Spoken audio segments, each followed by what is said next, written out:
My name is Tobias. I'm 32. I don't have a job. Not anymore. Who would? For the last couple of years, I've just existed. My days are simple. I tend to the plants on my apartment balcony. I have a row of tomatoes that are probably never gonna ripen in time. It's stupid, but it's something to do. It's a plan, and I'm a planner. When I get hungry, I scavenge. I know the routes.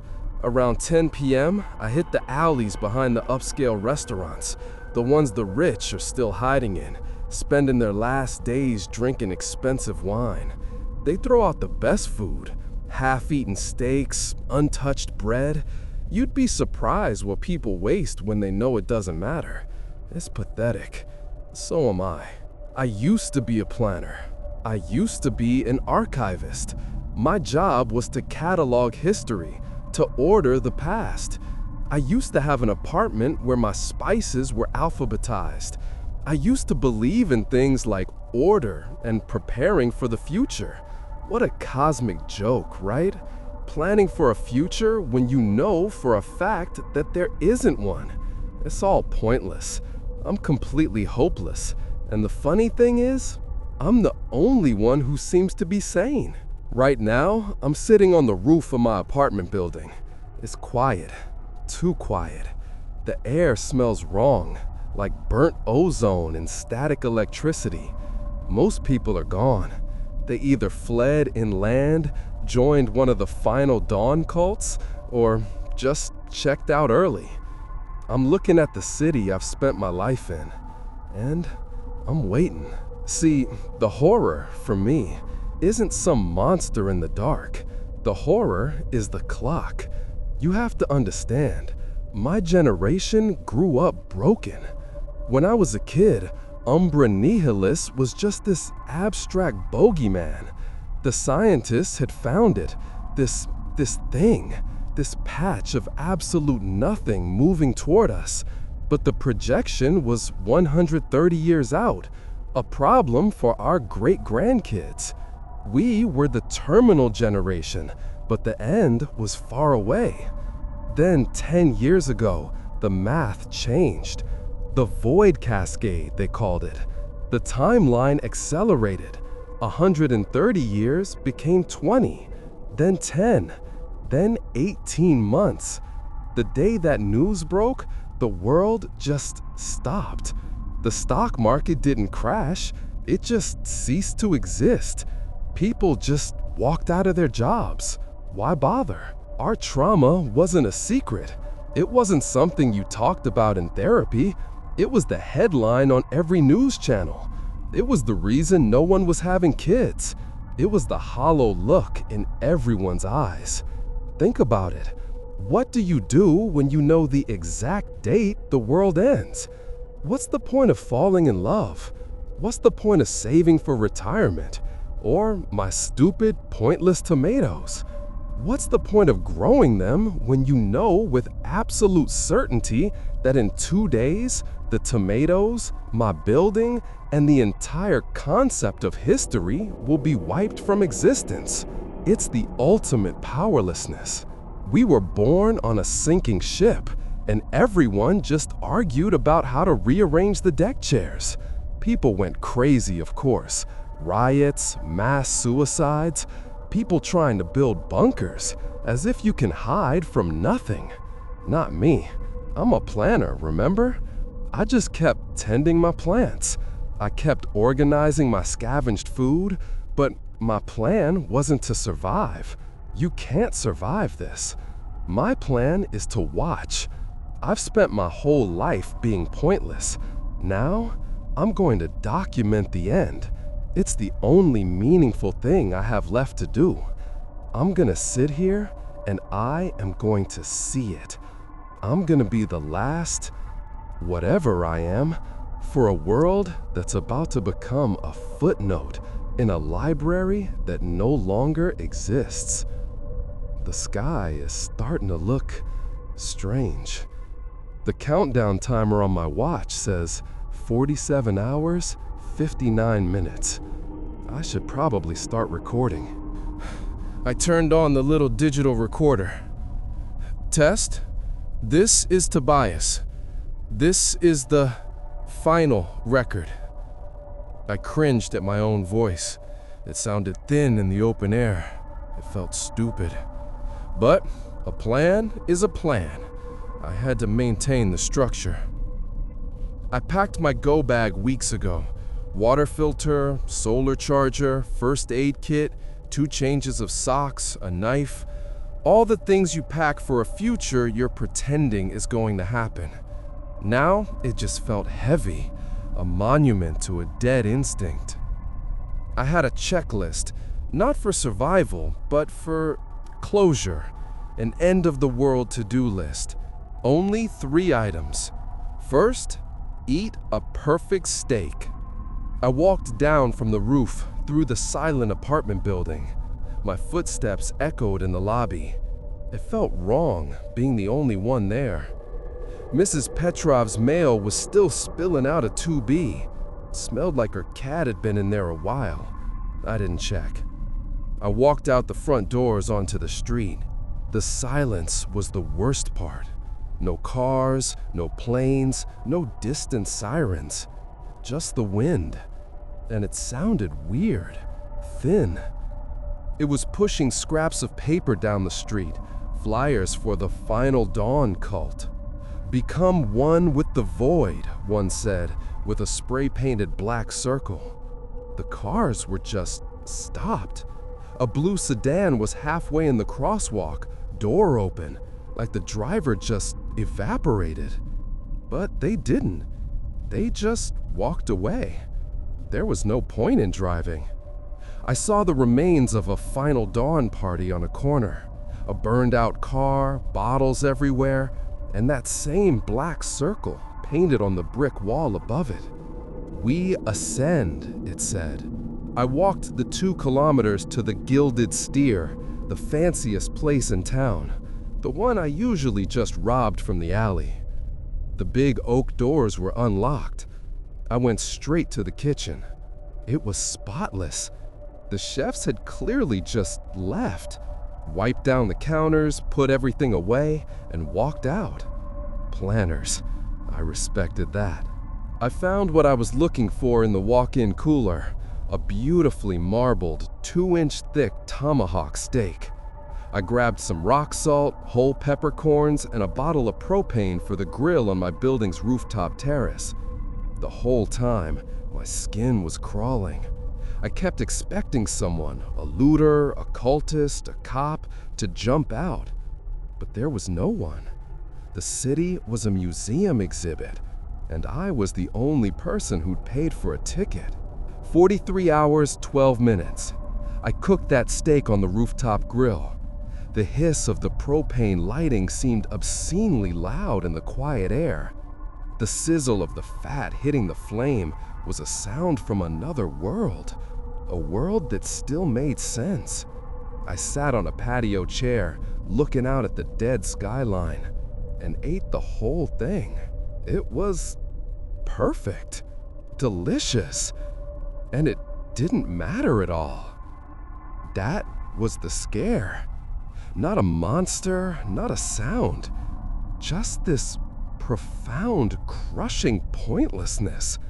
I'm eating the best meal of my life, and in 43 hours, the meal, my taste buds, and the concept of steak will be gone. I felt a cold knot in my stomach that had nothing to do with the food. I looked up. It was late afternoon, but the light was wrong. The sun looked weak, like it was shining through a dirty filter. And in the western sky, where there should have been blue, there was a smudge. It wasn't like a cloud. It was like a stain, a patch of sky that was just missing. It had been a tiny pinprick for months, something only telescopes could see. But the cascade was real. It was here, and it was big enough to see with the naked eye. My heart hammered. This was it. The abstract horror was now a thing I could see. My checklist. Item 2. Visit the observatory. I had to see it up close. I had to know. The roads were a graveyard of cars, so I grabbed my bike from the lobby. I pedaled the 10 kilometers up the hills to the Cordell Observatory. My lungs burned. The air was getting thinner, or maybe I was just panicking. The ozone smell was stronger up here, sharp and metallic, like a subway third rail. The ride was silent, just the hum of my tires on the pavement and the clicking of the chain. I passed more Final Dawn graffiti. The eye is open. Stop planning, start ascending. Idiots. The observatory dome was a brilliant white against the sickly, bruised sky. Like the steakhouse, the doors were wide open, swaying slightly in the thin breeze. This was the point of no return. I could have stayed on the roof. I could have gotten drunk. I could have joined the cultists and danced around a fire. But I'm a planner, remember? I'm an archivist. I need to see the primary source. I went inside. The air was cold. My footsteps echoed on the marble floor. "Hello?" I called out. My voice just died. The acoustics were wrong. The sound felt flat. I walked into the main chamber, under the huge telescope. It was a cathedral of science, a place built to catalog, to understand, to plan. And it was empty, abandoned. The scientists, the people who saw it first, they were long gone.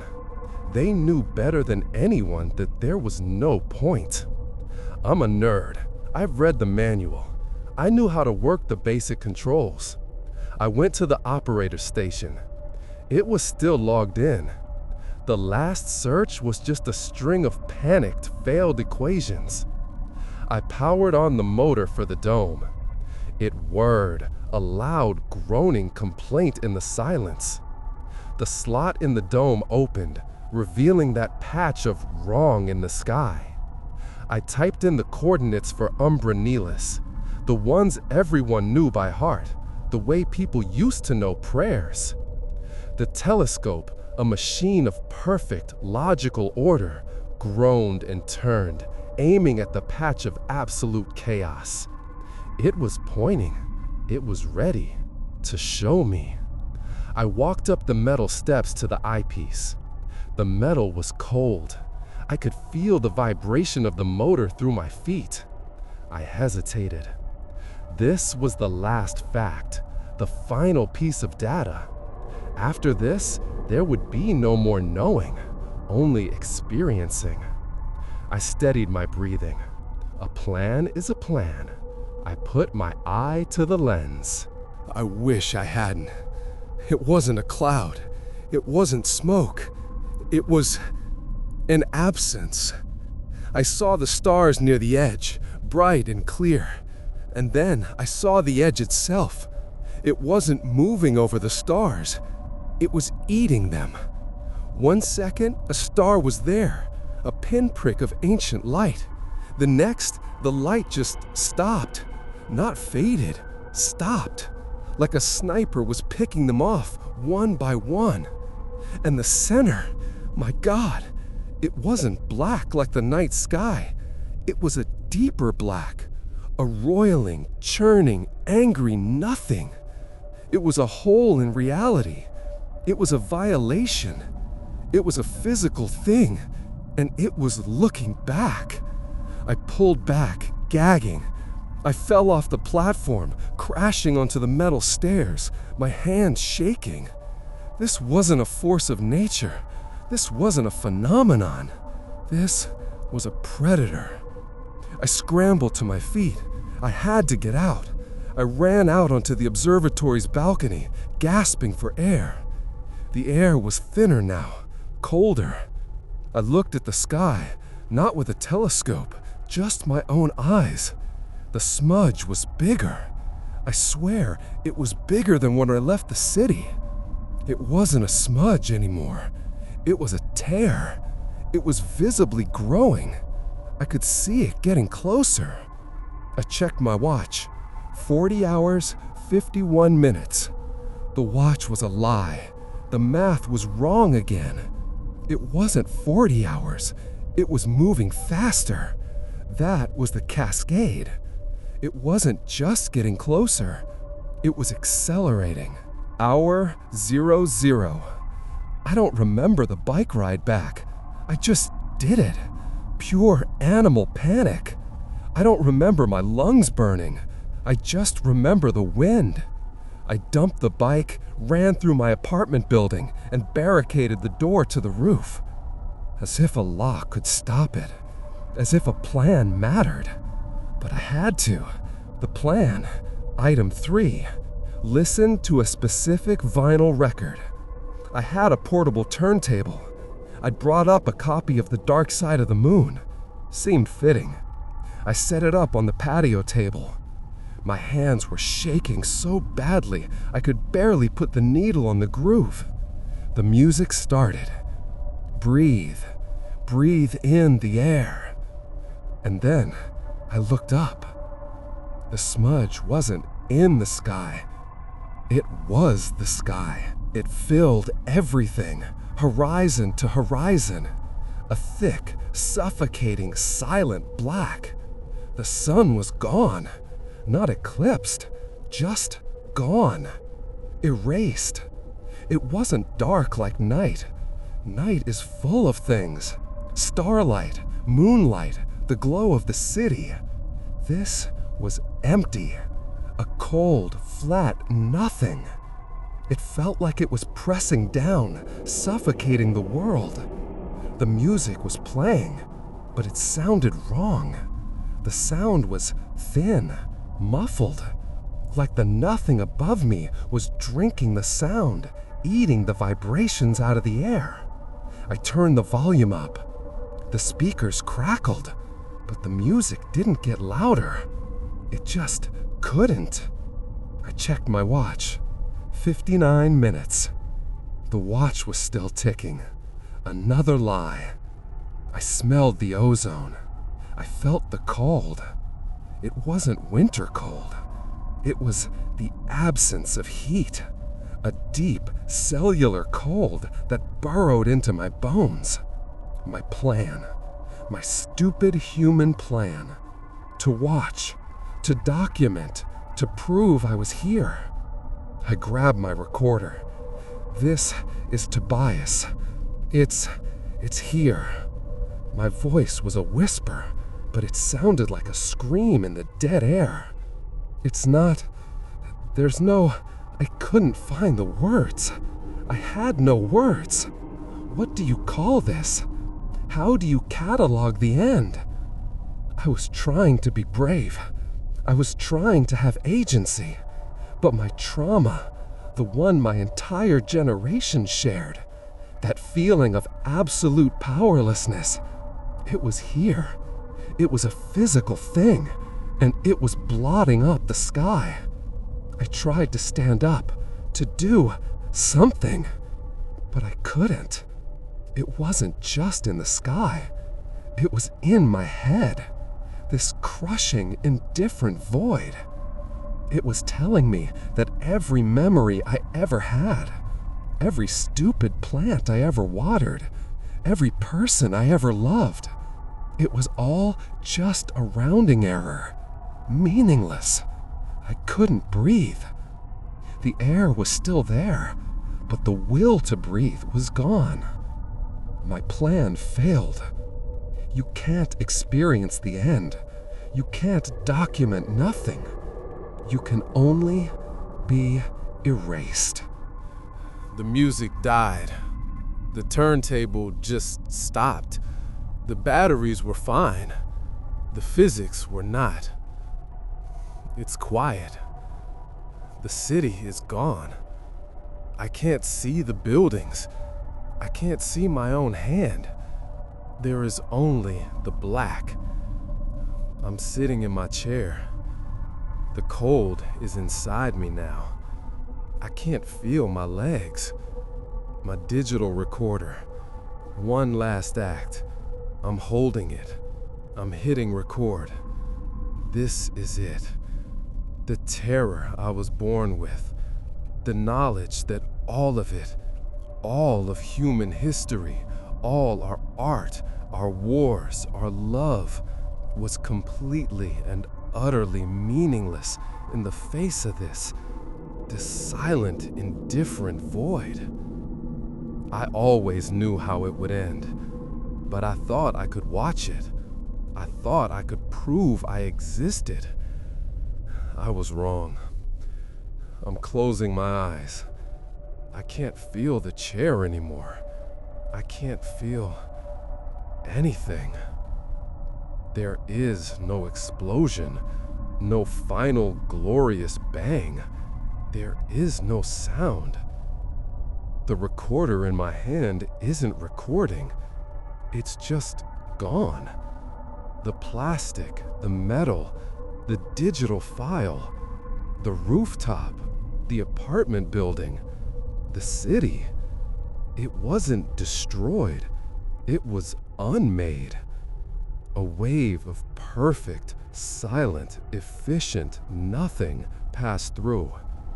The planet Earth and every record it ever kept was erased.